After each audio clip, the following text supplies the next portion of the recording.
이른바 급부상한 한덕수 대망론에 대한 국민의힘 내부에서 벌어지고 있는 논쟁입니다. 국민의힘을 둘러싼 범보수 세력에서 한덕수 대망론이 나온 것은 일주일 조금 더 됐습니다. 일주일 전입니다.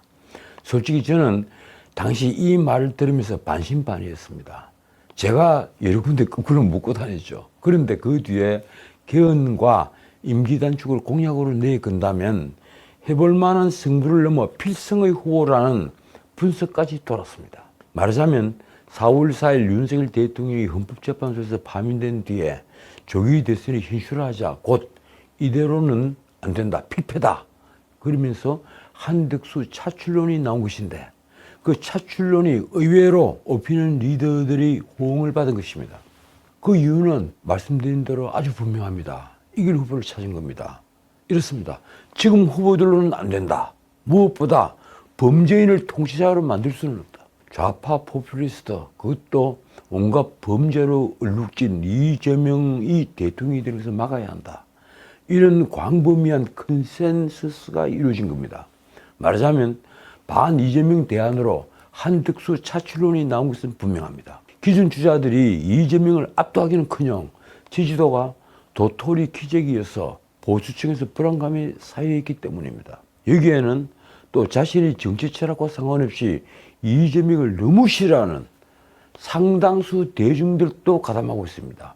보수든 진보든 막론하고 말입니다. 진보 쪽에도 이재명을 싫어하는 사람들은 의외로 많습니다. 그래서 단순한 한덕수 차출론이 아니라 대중이 요구하고 있는 것은 단기간 내에 국민의 뜻에 부합하는 통치구조를 가진 헌법으로 개헌을 약속하라는 것입니다. 말하자면 이재명 같은 범법자에게 도저히 5년을 맡길 수는 없으니 한 총리가 2, 3년 안에 개헌을 하고 물러나겠다는 것을 공약하라는 것입니다. 어쨌든 한덕수의 대선 출마는 지금 가시화되고 있습니다. 본인은 부정한다고 하지만 말입니다. 우선 도널드 트럼프 미국 대통령과 통화 중에 트럼프가 한 총리에게 대선 출마를 물었다는 것도 아주 의미심장합니다. 미국 대통령이 가지고 있는 정보도 엄청나지만 트럼프가 직접 출마 여부를 느닷없이 묻는다는 것은 한덕수가 출마했을 때 당선 가능성이 매우 높다는 것을 의미합니다. 사실 보수 중에서 가장 유리한 후보일 수 있다. 이런 판단이 있었기 때문에 백악관에서 그런 질문을 던진 겁니다. 그리고 미국이 지지하고 있다는 뜻을 은근히 보여주는 제스처이기도 합니다. 어쨌든 한덕수 출마를 요구하는 이들은 현재의 경제전쟁, 관세전쟁을 그 이유로 들고 있기도 합니다. 아무리 이재명이 미국 대리대사나 일본 대사와 만나서 양국 국기를 꽂아놓고 한미일 안보 공조 등을 말했다고 해서 이재명이 집권했을 때의 불안감이 가실 수는 없기 때문입니다. 한덕수 출마에는 언론부터 지금 갑론을박 중입니다. 호남 출신으로 경제통, 외교통인 한덕수를 전면에 내세우는 것만이 이재명과의 차별화를 부각시킬 수 있을 것이라는 의견이 많습니다. 반면 대선을 안정적으로 관리해야 하는 의무를 가진 지금 권한대행 총리가 출마를 해버린다면 권력욕 때문에 대선판을 어지럽힌다는 비난에 휩싸일 것이라는 우려도 많습니다. 국민의힘 호남 당협위원장들은 10일 국회에서 기자회견을 열고 한덕수 차출론이 맨 앞에 섰습니다. 이렇습니다. 작금이 국가 비상시국에 대통령 권한대행으로 보여준 위기관리 능력과 과감한 결단력은 국가 최고 지도자로서 국민의 신뢰와 지지를 얻고 있다. 그들은 한덕수가 경제는 물론 외교와 행정을 두루 그치며 연륜을 갖춘 실용적 리더로서 국정 운영 능력이 검증됐다고 주장을 합니다. 어느 언론이 국민의힘 의원이 말이라면서 아주 재미있는 분석을 했습니다. 한덕수는 호남 출신이다. 게다가 경제통이자 외교통이다. 이재명이 갖지 못하고 있는 부분을 모두 가지고 있는 셈이다. 이재명은 안동 출신이죠. 거기다가 경제통도 아니며 외교통은 물론 아닙니다. 자, 그러면서 그 의원이 한 말이 이렇습니다. 한덕수 대행은 권력 의지도 있다. 나오지 않을 이유가 없다고 생각한다. 저는 한덕수가 무소속으로 나와서 신망을 모은 뒤에 국민의힘 후보와 단일화를 해야만 그 단일화한 후보가 100% 이길 수 있다고 봅니다. 많은 이들이 저처럼 이 한덕수의 무소속 출마 뒤에 신망을 모은 뒤에 국민의힘 후보와 단일화를 하면 승산이 높다고 말합니다. 필승지세다 이렇게 봅니다.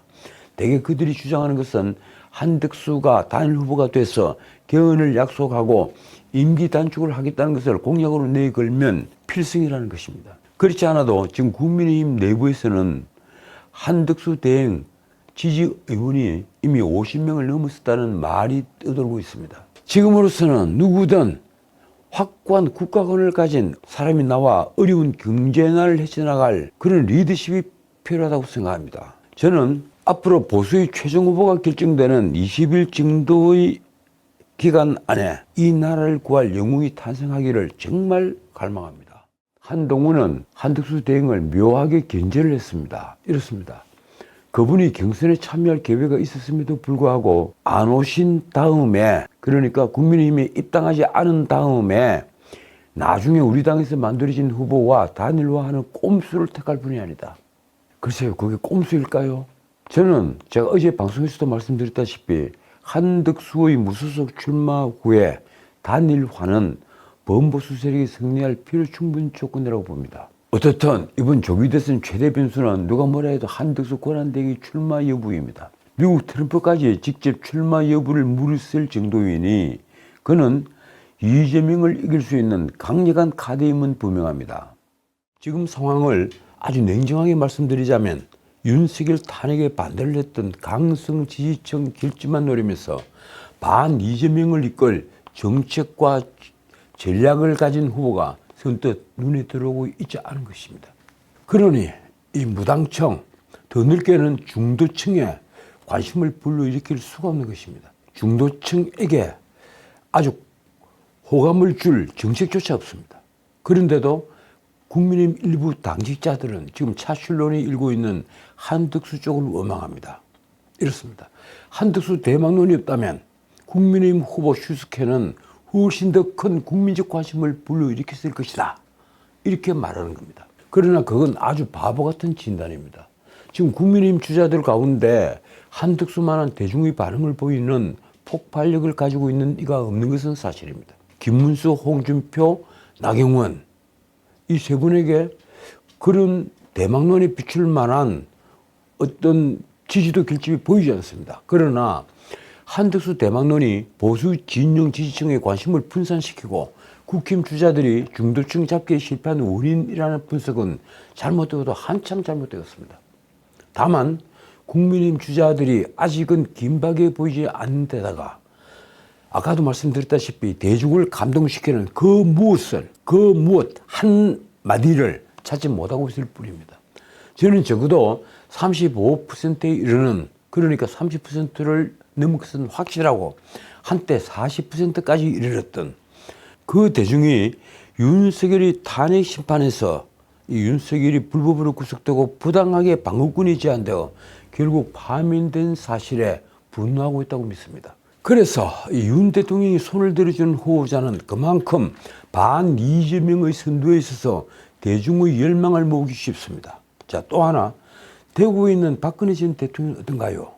경위야 다르지만 억울한 탄핵을 당했다고 믿는 국민들이 아직도 15%에서 20%는 된다고 나는 믿습니다.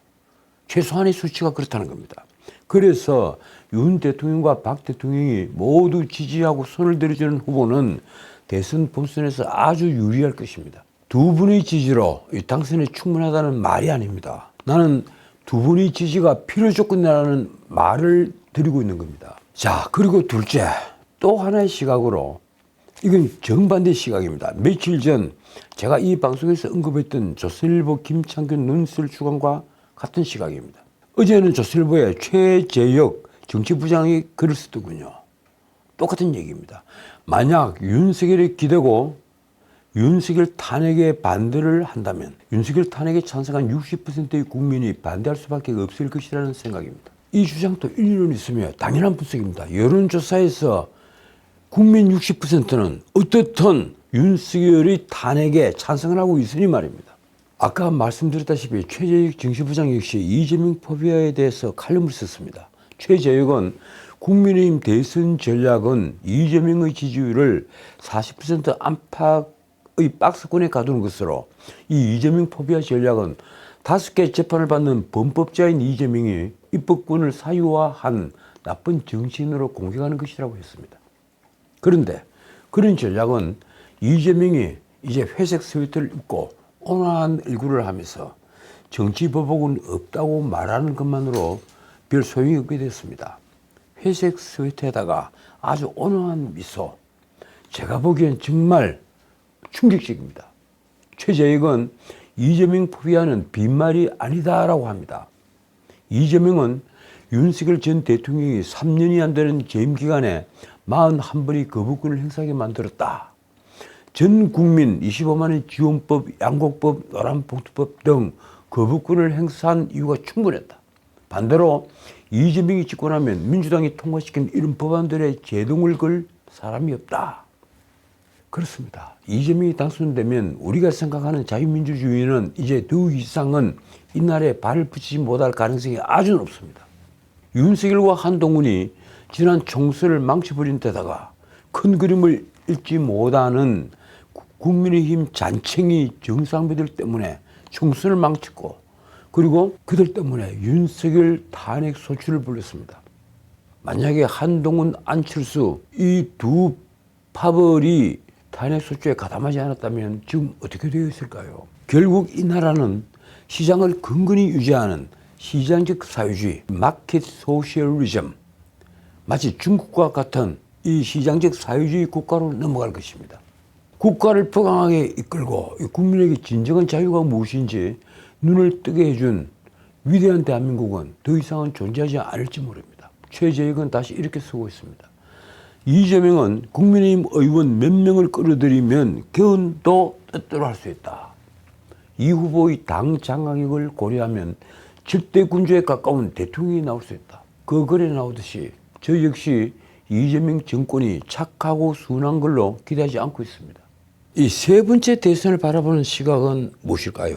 이 개헌과 세대 교체가 바로 포커스라는 것입니다. 그런데 불행인지 다행인지 이번 선거를 좌우할 젊은 시선은 없습니다.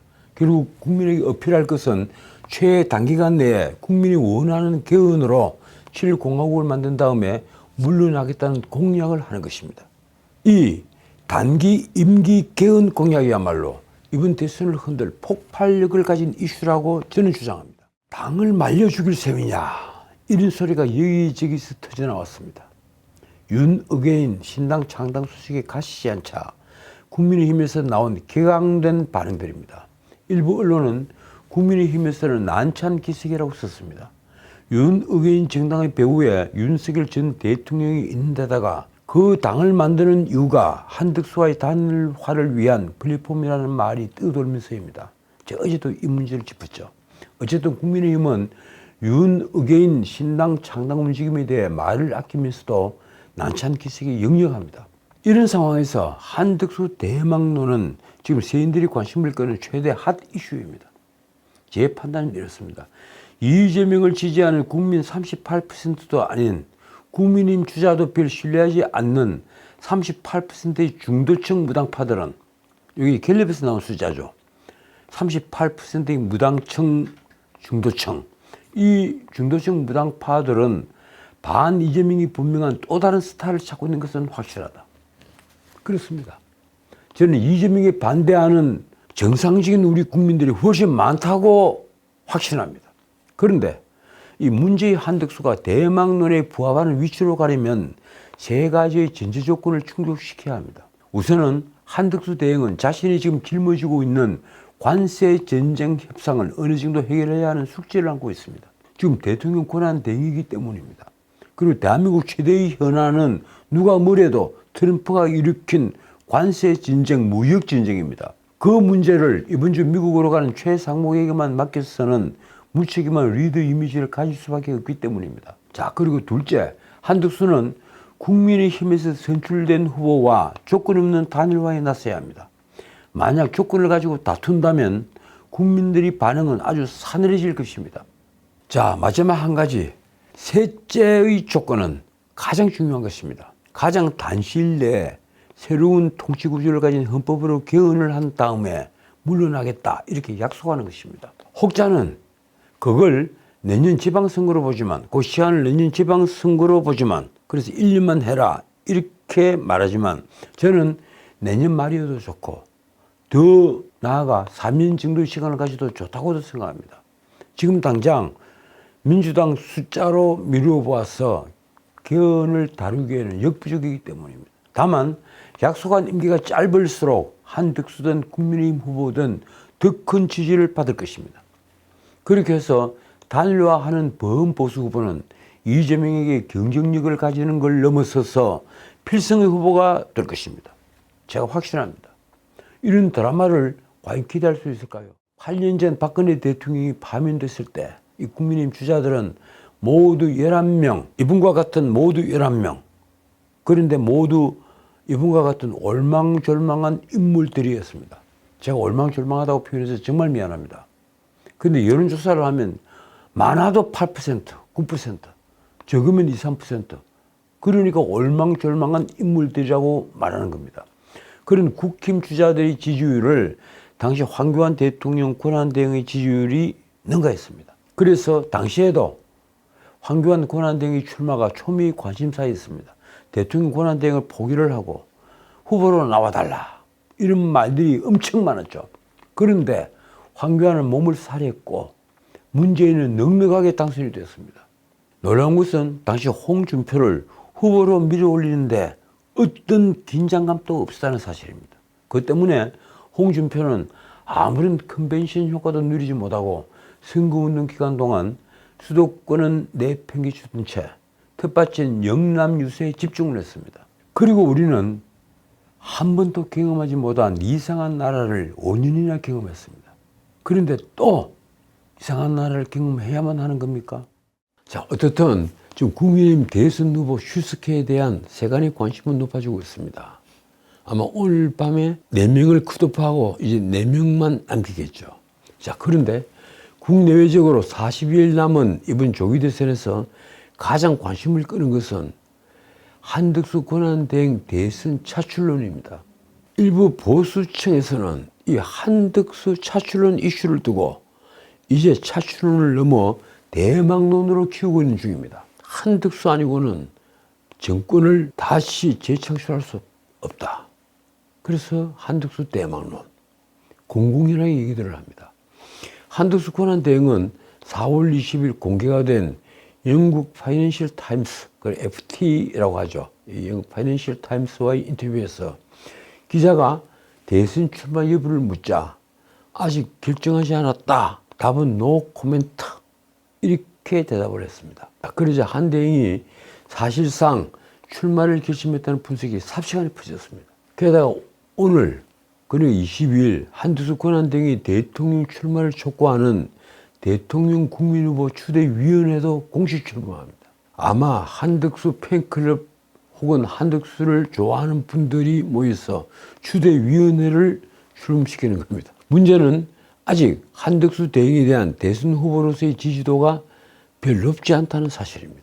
한국갤럽이 4월 15일부터 사흘간 17일까지 조사한 결과는 응답자의 7%가 한덕수를 대선 후보자로 지지했습니다. 그런데 이번 갤럽 조사는 갤럽에서 응답자들에게 자, 1번 누구, 2번 누구, 3번 누구, 누구를 지지합니까? 이렇게 묻는 형식이 아니었습니다. 선생님께서는 지금 언론에 나오는 여러 분들 중에서 누구를 국민의힘 후보로, 대통령 후보로 지지하십니까? 이렇게 물었다고 합니다. 그래서 나온 한덕수란 이름이 7%입니다. 그러니까 응답자로부터 직접 지지 후보 이름을 듣는 주관식이었습니다. 이 조사에서 국민의힘 경선 2강인 김문수, 홍준표 두 분 다 역시 7%를 기록했습니다. 그런데 제가 찾아보니까 과거에도 제 사무의 인물이 주목받은 적이 있습니다. 신문에도 이 기사가 다 났더군요. 제16대 대선에서 정몽주는 한때 저도 잘 몰랐는데 23.6%까지 지지율이 치솟았습니다. 만약에 노무현과 단일화를 하지 않았다면 어쩌면 적어도 2등은 했겠죠. 이회창 다음 2등을 했겠죠. 제17대 대선 기간 고구는 28%의 지지를 받아 당시 이명박 후보를 제치기도 했습니다. 제18대 대선에서는 무소속 안철수가 20%의 지지율을 기록을 했고 19대 대선에서는 반기문이 무려 28%의 지지율로 문재인을 압도했습니다. 그런데 귀국한 첫날 지하철 표를 사는 그 행위 하나로 완전히 무너져 버렸죠. 그 제3지대 후보들은 하나같이 사퇴를 하거나 단일화로 물러났습니다. 그런데 이번 한덕수 대행은 어떨까요? 여기에 박근혜 대통령이 탄핵됐을 때 황교안 당시 대통령 권한대행과 비교하는 분석도 있습니다. 8년 전 박근혜 대통령이 파면되자 대통령 권한대행을 맡았던 황교안 역시 차출론이 이렇습니다. 황교안의 지지도는 당시 자유한국당 후보들이 고만고만한 지지도보다는 높았지만 그래도 그 지지도는 7%에서 9% 정도에 불과했습니다. 그러자 결국 황교안은 발톱을 드러내지 않고 출마 의사를 접었습니다. 자, 그러면 한덕수는 어떨까요? 저는 이 방송에서 국민의힘 최종 승자와 한덕수 간의 단일화 이벤트가 벌어지면, 단일화를 하는 이벤트를 벌이면 컨벤션 효과는 대단할 것이라고 주장했습니다. 특히 국민의힘 후보와 한덕수가 개헌에 합의를 하고 임기 단축에도 합의를 한다면 대선판은 대역전의 바람이 불 겁니다. 제가 장담드립니다. 결국 한덕수 대망론이든 보수후 대망론이든 좀 더 추이를 지켜봐야 한다는 의견이 많습니다. 제 결론은 이렇습니다. 국민의힘 최종 주자는 탄핵에 반대했던 김문수, 홍준표, 나경원 세 사람 중에 나올 것이다. 저는 그렇게 믿습니다. 한동훈이 최종 주자가 되는 역설은 없다. 그리고 그 국민의힘 주자와 한덕수가 조건 없는 단일화에 성공한다면 우리는 이 나라의 자유를 지킬 수 있을 것이다. 셋째, 한대행이 트럼프와의 관세 전쟁을 진두지휘하는 것은 아주 중요한 문제입니다. 이것은 국익과 연관된 문제입니다.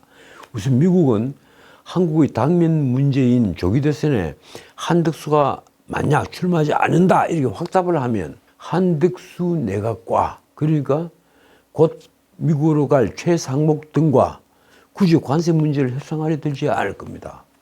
왜 그렇게 하겠습니까? 한 달 반 뒤에 다른 정부가 출범을 하는데 말입니다. 자, 그 경우에 우리 경제가 받을 엄청난 데미지를 이재명이 어떻게 책임질 것입니까? 한덕수 대망론이 난 나쁘지 않다고 생각합니다. 한덕수를 지지한다는 게 아닙니다. 범보수 진영이 풍부해져야 마지막에 적에게 결정적인 한방, 피니시 블로우를 날릴 기회를 잡을 수 있기 때문입니다. 한덕수 차출론이 수면위로 급부상한 것은 지난 4월 초였습니다. 처음에는 한덕수 차출론을 두고 윤석열, 김건희 배우설이 정치권에 파다했습니다. 저도 그렇게 들었습니다. 그러나 그건 곧 낭설로 드러났습니다. 윤 대통령 측근에서 오히려 윤의회인 창당 말이 나왔기 때문입니다. 어떻든 반 이재명 빅텐트는 만들어질 것입니다. 우리는 최종적인 승리를 누릴 자격이 있다고 믿습니다.